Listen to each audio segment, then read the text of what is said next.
when you build an organization around the people that you have on the team, you're not going to get the optimal organization that you really want. And you're going to be tweaking potentially year over year until that person is gone.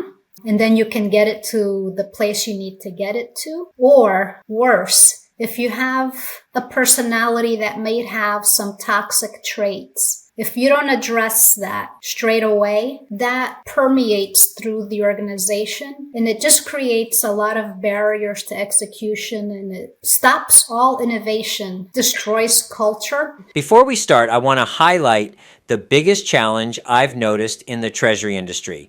It's professionals finding it tough to build an impactful brand. That's exactly why I put together an ebook, Building and Managing an Impactful Professional Brand. It has helped over 100 professionals define their unique values and stand out in their careers. In this ebook, you'll find practical tips to build a strong network and sharpen the skills you need to succeed in this industry. And the best part? It's completely free. Grab your copy now by clicking the link in the description below.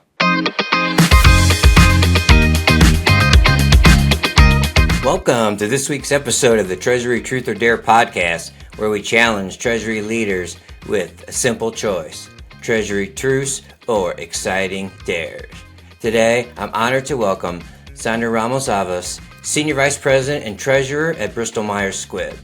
With a career spanning over 2 decades in Treasury, she has transformed her Treasury team into an award-winning powerhouse. From leading Treasury at Celgene before its acquisition to spearheading innovation at Bristol Myers Squibb, she has consistently been at the forefront of change. In this episode, Sandra takes on our unique challenges, diving into such critical topics as the evolving role of Treasury and corporate strategy, the art of influencing the C-suite, and how to build a high-performing, future-ready finance team. She also opens up about her personal journey from being an introvert into a leadership role, advocating for mental health and neurodiversity, and the unexpected lessons she's learned along the way. As always, Truth or Dare will push Sandra to share insightful experiences or take on a daring challenge. And in a fun twist, after round 5, she will have a chance to throw a dare my way. Get ready for a thought-provoking and engaging conversation as Sandra makes her first choice. Let's get to it.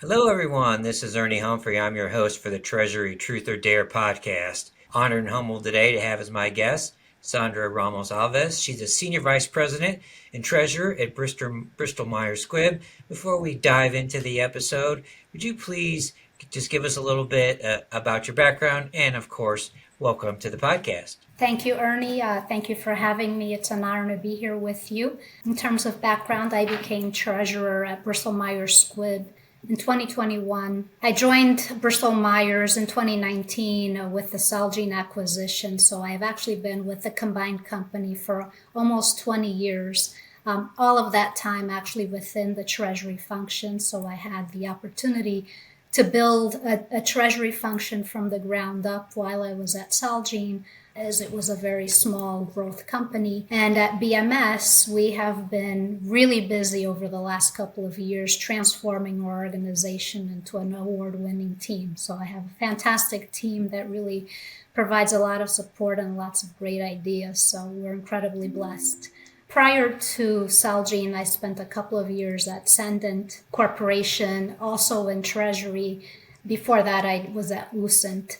I did start my Treasury career in my last rotation at Lucent, all in FX. So I spent many, many years doing FX. But before falling into Treasury, as that was actually the best luck I ever had, I was in the accounting and finance function. I worked in Mexico and Brazil for a few years. I did internal audit, so I did a lot of work outside of finance. I'm a CPA. So I thought that would be where my career would lead, but then I fell into Treasury by some good luck because of all of the cost cutting actually happening around me. And, I ended up being able to make a career out of it, and it's been amazing. On a personal front, I am married almost 24 years, so I know a lot about compromise. And I have two beautiful teenage children that sometimes push me to my limits, so I'm also learning a lot about patience.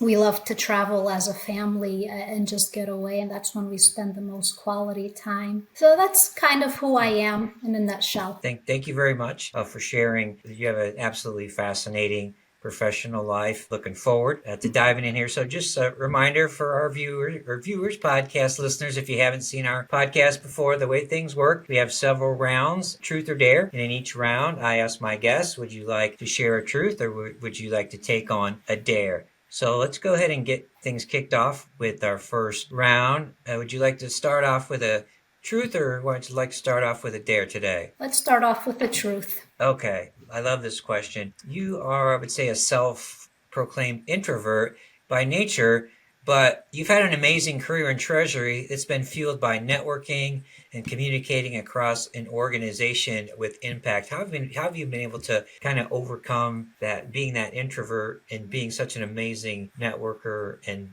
great leader? First, you're starting off with the hardest question for me. I am still very much an introvert. It is definitely a developmental opportunity for me. It involves me dealing with just being uncomfortable and working through it. You know, in terms of the workplace, I'm very results focused. And if I believe in something, I'm going to really persist until we accomplish a positive result.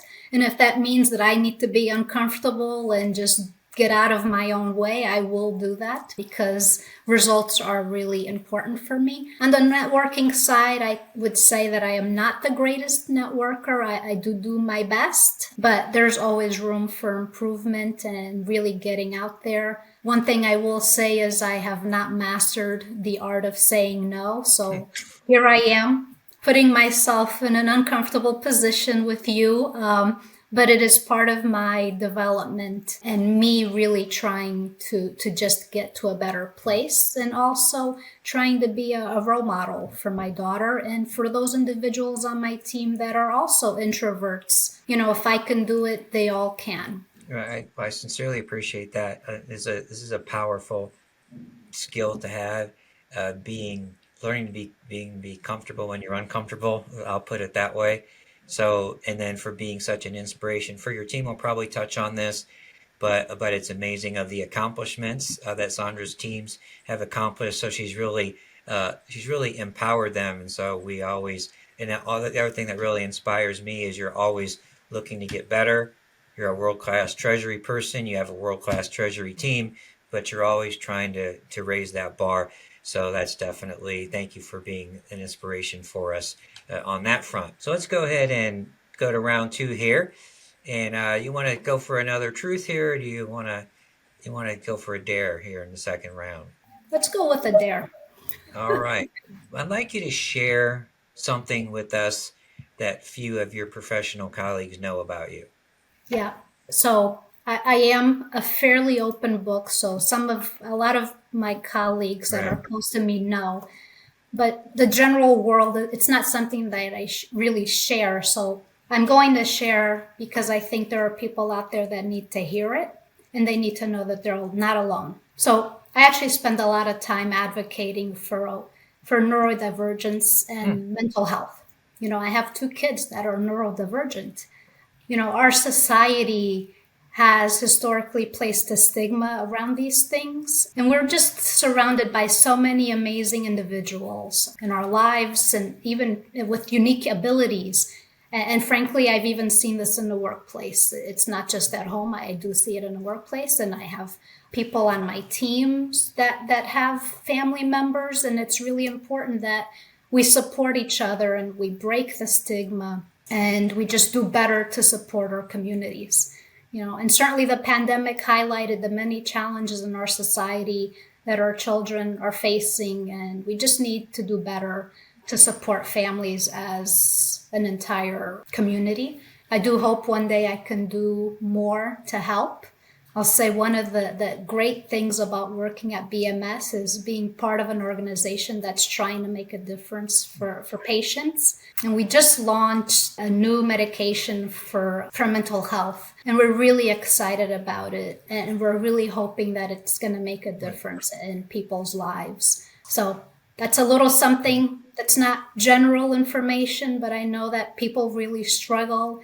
It's a journey. And people out there hopefully know that they're not alone. There are many of us that are going through this. Thank you so much. When we initially spoke, I just kind of felt like there was a connection under the surface there. This is revealing a little bit of it. I have a son who has autism. I am not shy about sharing that I've had anxiety and depression, so I don't do as much as you, but I think we can all do better, right, to support people really embrace their differences. And as you know, the most amazing persons, the most amazing personalities are a lot of the people that I've met within the community, and the parents as well. So thank you for all that you do to support on that front, and we can all do more. Okay, let's shift to round 3 here. We're going to go back to a truth, or are we going to go for another dare? Let's go back to a truth that's easier. All right. So this kind of question comes out of our initial conversation, which I really enjoyed. How have you been able to communicate the art of the possible in terms of what Treasury can do to people in the C-suite? How have you been able to do that? How can people do that? Yeah, I'm sure there are many different ways, and I'm sure I can do it better. But I find that keeping it simple is probably the best way because not everyone in the C-suite has a finance background. But everyone in the C-suite understands what the company is trying to accomplish. And so if a Treasury professional can show how they're going to add value in terms of mitigating risk to the P&L or optimizing cash flow, I think you can begin to have really substantive conversations. You know, they all know what our priorities are in terms of like capital allocation, as an example. So everyone at our company is aware that our dividend is key, repaying debt is of paramount importance, and having the ability to invest in business development. So all of that requires that we partner together to optimize cash flow. So when you lay it out and you explain what the challenges of the company are, and then you bring the potential solutions to the table, I think it's a lot easier to get the C-suite on board, and certainly they all understand. They're all really smart people, but sometimes you just have to put it into plain English. Treasury is one of those unique functions in finance where you actually have the ability to impact P&L. So it's just a great organization to be in. Right. I like that one of my things last year was communicate, collaborate, and impact. So being able to show up on the C-suite, right, how we collaborate to deliver impact, I think that's very useful knowledge to anyone at any stage of their career. Okay, let's do round 4, truth or dare, and then after this round, I'll let you hit me up with a dare. Okay, with a dare. You gonna go for truth or dare? No, just do it there. Go ahead. Make me very uncomfortable. All right. What TV show or movie is your guilty pleasure? So I'm going to lose all credibility now. Oh. But I sit with my daughter every Sunday night and we watch 90 Day Fiancé. Oh, I like So that. it's essentially an hour for me to decompress. It's comical in some ways. So, you know, they have some pretty amusing scenarios and it requires no brain power from me. Exactly. And it's, you know, it's time that I get to spend with my daughter. So sometimes I watch things that are not what I would probably choose to watch, but quality time, in whatever form it comes with my daughter, I will take it. Wow, I can't wait to see you in person at a conference because we also share that in common as well. So I'm a 90 Day Fiancé fan as well. Okay, so I'm going to take the pressure off you a little bit. I'm going to let you ask me a dare to break things up a little bit. Okay. So in your time in Treasury, what would you say has been one of the biggest challenges in getting people to collaborate? I think for me, in terms of being able to collaborate, I think at least at smaller organizations I've been in, people are used to working in silos. And so they're very protective of their areas. And so you need to convince them to see the big picture. So they think you have a negative motive in mind. So I'm go over to AP and AR and say, let's collaborate and manage cash. Well, sometimes there is that cultural barrier there. So that would be it. The other part of that, first part of that, is building those relationships. So how was I able to crack the shells of people who weren't responsive? So I'm an extrovert. So a lot of times people in finance are introverts. So sometimes they don't respond well to passion and energy. So I had to figure out my own way of how to kind of dial it down a notch and just communicate to them that I'm interested. What's been successful for me is just one, trying to find a personal connection somehow. Maybe someone else knows someone I want to know. Maybe our kids both run cross country, golf. It can be church. It can be find that connection there, and then get them to understand that I care about what they're doing, and I'd like to be helpful to them and understand their language and challenges. So that's worked kind of well for me, but it's taken a while. For me, I used to plow forward and kind of run people over, and I was taught you need to look back and enjoy the journey and bring people along with you. So to be a little less selfish, I think that's something that I've learned as well. Okay, so now that we're done, Ernie, me doing Dr. Phil on myself, let's go back and get back to you. Would you like to go for another truth or a dare? Yeah, let's do a truth. Okay. Oh, here's one, and one of the many things we talked about I enjoyed. How have you been able to elevate yourself from the weeds in areas where you love the details of how things work? How have you managed to do that in your career? I can sum it up in one word: trust. Uh, I've surrounded myself with a really strong team. They're a phenomenal team, and I really do trust all of them. They're intellectually curious, and they're also very open to new ideas. And they do come to me, of course, with ideas. I mean, it's not like they're executing and I don't know what's happening. I do at some point know what is going to be executed. I actually have to approve all of the transactions by policy. But I love it when they run with ideas, and it's even more fun when they come to me because we talk about the pros and cons, and some ideas are almost no-brainers. They're really good, and other ideas, I don't know that I want to be the guinea pig on those ideas because sometimes our bankers are incredibly creative. But it's fun when you have a team that's really smart and thoughtful and that executes. So that allows me to spend time working across the organization and trying to, do things like working capital and bringing people on board, or working on our culture, or partnering with other parts of finance for our finance of the future work stream. So, it's just trust. Without trust, you have nothing really at the end of the day. right, and love that. And to build trust, we have to let people know that they're human and we're human. We have to let them make mistakes and learn from those mistakes. So I think that's incredibly important as well. Mm-hmm. Okay, let's go for another round here.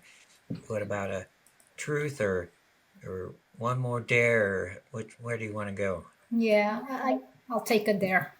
All right. Can you just share with us a thing or two you've learned the hard way about managing or leading an effective team? Maybe it's a challenge across generations, across international borders, just a few things in managing people that might help us out, all of us. It's not managing across generations, Okay. although I am one of the older folks on my team, but I like to think I'm a young, older person.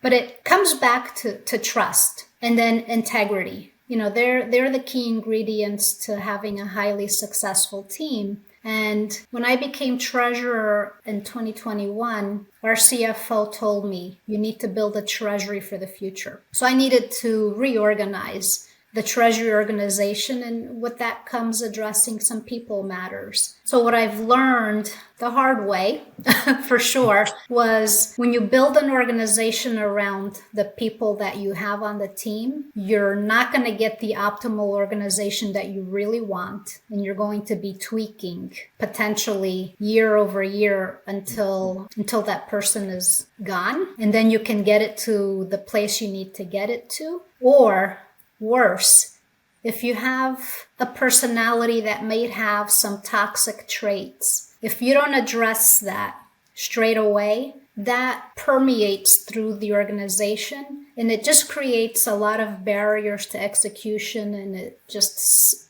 stops all innovation, and it just destroys culture. So I had some challenges.